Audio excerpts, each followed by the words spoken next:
بسم اللہ الرحمن الرحیم۔ السلام علیکم ورحمۃ اللہ وبرکاتہ۔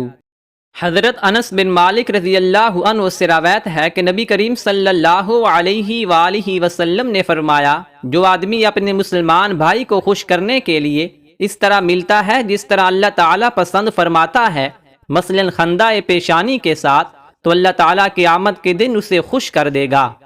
نبی کریم صلی اللہ علیہ وآلہ وسلم نے فرمایا، جس نے کسی مومن سے دنیا کی کوئی تکلیف دور کی، اللہ تعالیٰ اس کی قیامت کی تکلیف دور فرمائے گا۔ جس نے کسی تنگ دست پر آسانی کی، اللہ اس پر دنیا و آخرت میں آسانی فرمائے گا۔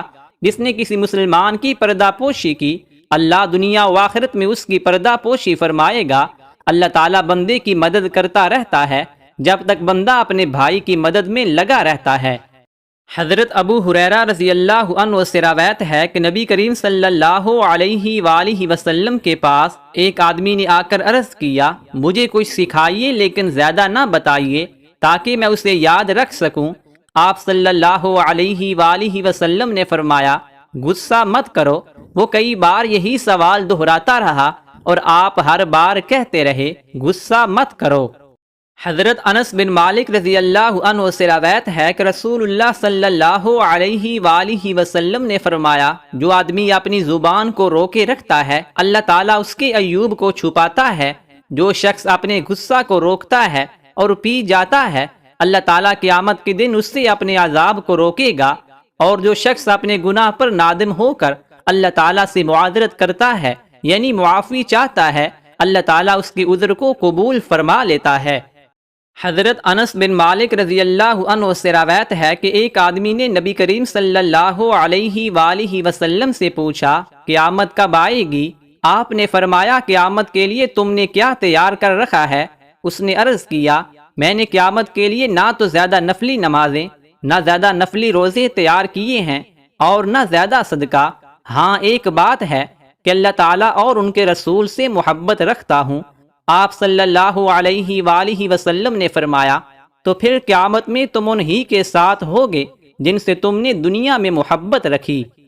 حضرت ابو موسیٰ رضی اللہ عنہ فرماتے ہیں کہ نبی کریم صلی اللہ علیہ وآلہ وسلم نے فرمایا، میری اور اس دین کی مثال جو اللہ تعالیٰ نے مجھے دے کر بھیجا ہے، اس آدمی کی سی ہے جو اپنی قوم کے پاس آیا اور کہا، میری قوم، میں نے اپنی آنکھوں سے دشمن کا لشکر دیکھا ہے اور میں ایک سچا ڈرانے والا ہوں، لہذا نجات کی فکر کرو۔ اس پر اس کی قوم کے کچھ لوگوں نے تو اس کا کہنا مانا اور آہستہ آہستہ رات ہی میں چل پڑے اور دشمن سے نجات پا لی۔ کچھ لوگوں نے اس کو جھوٹا سمجھا اور صبح تک اپنے گھروں میں رہے۔ دشمن کا لشکر صبح ہوتے ہی ان پر ٹوٹ پڑا اور ان کو تباہ و برباد کر ڈالا۔ یہی مثال اس آدمی کی ہے جس نے میری بات مان لی اور میرے لائے ہوئے دین کی پیروی کی، وہ نجات پا گیا۔ اور یہی مثال اس آدمی کی ہے جس نے میری بات نہ مانی اور اس دین کو جھٹلا دیا جس کو میں لے کر آیا ہوں، وہ ہلاک ہو گیا۔